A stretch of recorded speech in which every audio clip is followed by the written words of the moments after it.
आज देश के करोड़ों पेंशन भोगियों के लिए हालात एक निर्णायक मोड़ पर खड़े हैं और इस समय जो संदेश सामने आया है उसने पूरे सिस्टम में हलचल तेज कर दी है। साफ शब्दों में कहा गया है कि 7,500 प्लस डीए की सम्मानजनक पेंशन को लेकर अब कोई लंबित बहाना स्वीकार नहीं किया जाएगा। यह मुद्दा केवल पैसों का नहीं है, यह उन लाखों परिवारों की गरिमा का सवाल है जिन्होंने अपनी जवानी देश और संस्थानों को दी और आज बुढ़ापे में केवल अपना वैध अधिकार मांग रहे हैं। बताया जा रहा है कि उच्च स्तर पर हुई बातचीत के बाद सकारात्मक संकेत मिले हैं और अब उम्मीद जताई जा रही है कि होली से पहले बैंक खातों में राशि ट्रांसफर की ठोस प्रक्रिया शुरू हो सकती है, लेकिन अंतिम पुष्टि और स्पष्ट तारीख का इंतजार अभी भी बना हुआ है। सरकार की ओर से संकेत दिए गए हैं कि फाइलें अंतिम चरण में हैं और वित्तीय स्वीकृति को लेकर तकनीकी प्रक्रिया पूरी की जा रही है। हालांकि पेंशनर्स के बीच यह सवाल अब भी गूंज रहा है कि वर्षों से चली आ रही देरी का अंत आखिर कब होगा। 7,500 प्लस डीए की मांग कोई नई नहीं है, यह लंबे संघर्ष का परिणाम है। ईपीएस 95 से जुड़े लाखों रिटायर्ड कर्मचारी लगातार यह कहते आए हैं कि न्यूनतम पेंशन इतनी होनी चाहिए जिससे सम्मानजनक जीवन जिया जा सके। महंगाई लगातार बढ़ रही है, दवाइयों के दाम आसमान छू रहे हैं और रोजमर्रा का खर्च बुजुर्गों की क्षमता से बाहर होता जा रहा है।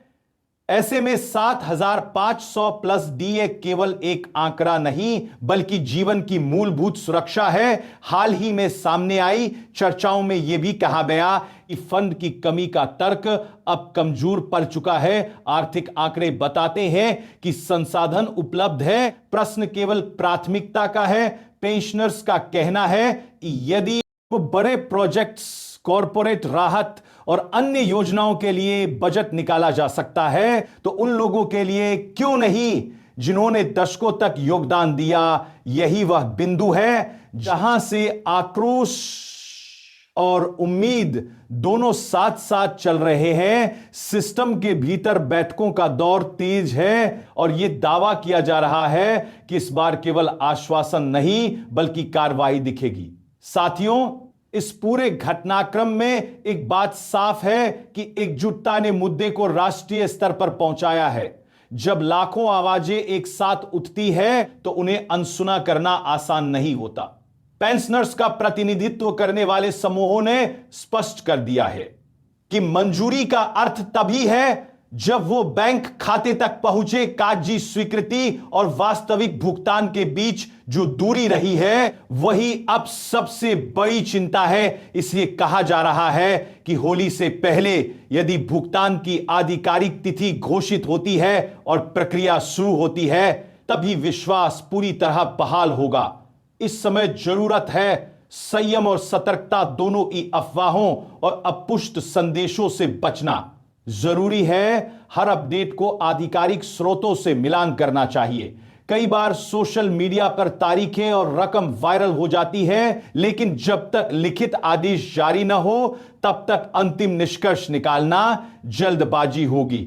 फिर भी जो संकेत मिल रहे हैं वे पहले की तुलना में अधिक सकारात्मक माने जा रहे हैं। यदि आप चाहते हैं कि ऐसी हर महत्वपूर्ण जानकारी आपको समय पर मिले तो अभी सब्सक्राइब करना न भूलें, क्योंकि आगे की हर आधिकारिक अपडेट सीधे आप तक पहुंचेगी। ईपीएस 95 से जुड़े परिवारों के लिए यह भी महत्वपूर्ण है कि वे अपनी बैंक डिटेल्स और केवाईसी स्थिति की जांच कर लें ताकि जब भी भुगतान प्रक्रिया शुरू हो कोई तकनीकी अड़चन न आए। कई मामलों में आधार लीकिंग या बैंक अपडेट न होने के कारण देरी होती है। इस बार यदि राशि जारी होती है तो कोशिश यही होगी कि सीधे लाभार्थियों के खातों में पारदर्शी तरीके से ट्रांसफर हो। यह भी चर्चा है कि डीए का एरियर कैसे जोड़ा जाएगा और क्या पिछली अवधि का समायोजन होगा। इन सवालों के जवाब आने वाले आधिकारिक सर्कुलर से ही स्पष्ट होंगे।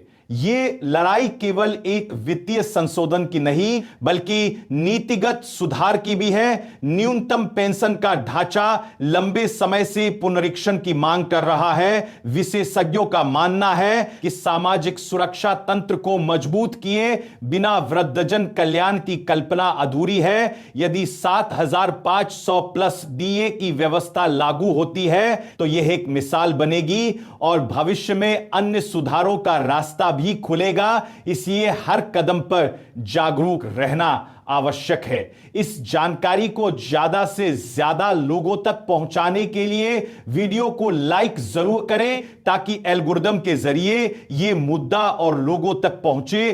कुछ प्रतिनिधियों ने यह भी कहा है कि यदि तय समय सीमा के भीतर भुगतान नहीं हुआ तो लोकतांत्रिक तरीके से व्यापक प्रदर्शन किए जाएंगे। हालांकि प्राथमिकता यही है कि समाधान बातचीत और प्रशासनिक निर्णय से निकले। देश के बुजुर्ग किसी टकराव के पक्ष में नहीं, वे केवल अपने अधिकार की पुष्टि चाहते हैं। यही कारण है कि इस बार दबाव और संवाद दोनों साथ चल रहे हैं। अगर आप भी मानते हैं इस सम्मानजनक पेंशन हर रिटायर्ड कर्मचारी का अधिकार है तो इस वीडियो को लाइक कर अपनी आवाज दर्ज करें और अपने विचार कमेंट में साझा करें। आर्थिक विश्लेषण यह भी दर्शाता है कि न्यूनतम पेंशन में वृद्धि से ग्रामीण और अर्ध शहरी अर्थव्यवस्था को सीधा लाभ होगा।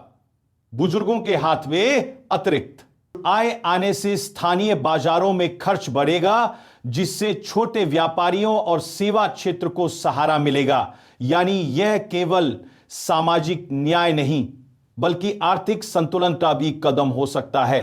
यही वजह है कि इस मुद्दे पर व्यापक सहमति बनती दिखाई दे रही है। फिर भी अंतिम आदेश का इंतजार ही निर्णायक होगा। सरकारी स्तर पर तकनीकी और वित्तीय अनुमोदन की प्रक्रिया जटिल होती है, लेकिन जब राजनीतिक इच्छा शक्ति स्पष्ट हो तो निर्णय तेजी से लागू हो सकते हैं। अभी जो संकेत हैं वे उम्मीद जगाते हैं, पर सतर्क रहना भी उतना ही जरूरी है। आप सभी से अनुरोध है कि चैनल को सब्सक्राइब रखें, क्योंकि जैसे ही कोई आधिकारिक अधिसूचना जारी होगी उसकी पूरी जानकारी विस्तार से साझा की जाएगी। आपकी एक क्लिक भविष्य की हर अपडेट को आप तक समय पर पहुंचा सकती है। ध्यान रहे कि किसी भी आंदोलन या विरोध का निर्णय सामूहिक और जिम्मेदार तरीके से ही लिया जाता है। फिलहाल नजरें होली से पहले संभावित घोषणा पर टिकी है। यदि खातों में 7,500 प्लस डीए की राशि आती है तो यह लंबे संघर्ष की महत्वपूर्ण जीत होगी। अगर देरी होती है तो अगला कदम रणनीति के तहत तय किया जाएगा। इसलिए भावनाओं से अधिक तथ्यों पर भरोसा करें। इस वीडियो को लाइक करके समर्थन दिखाएं और सब्सक्राइब कर जुड़े रहें ताकि कोई भी अपडेट आपसे छूट न जाए। आज का संदेश स्पष्ट है, समय बदल रहा है और उम्मीद जिंदा है। बुजुर्गों की आवाज अब मुख्य धारा में है। फैसले की घड़ी करीब मानी जा रही है और आने वाले दिन तय करेंगे कि यह संघर्ष ऐतिहासिक समाधान में बदलता है या फिर आगे की रणनीति की ओर बढ़ता है। तब तक जागरूक रहे, एकजुट रहे, सब्सक्राइब करके जुड़े रहे, लाइक के जरिए समर्थन दे और हर अपडेट पर नजर बनाए रखें। धन्यवाद।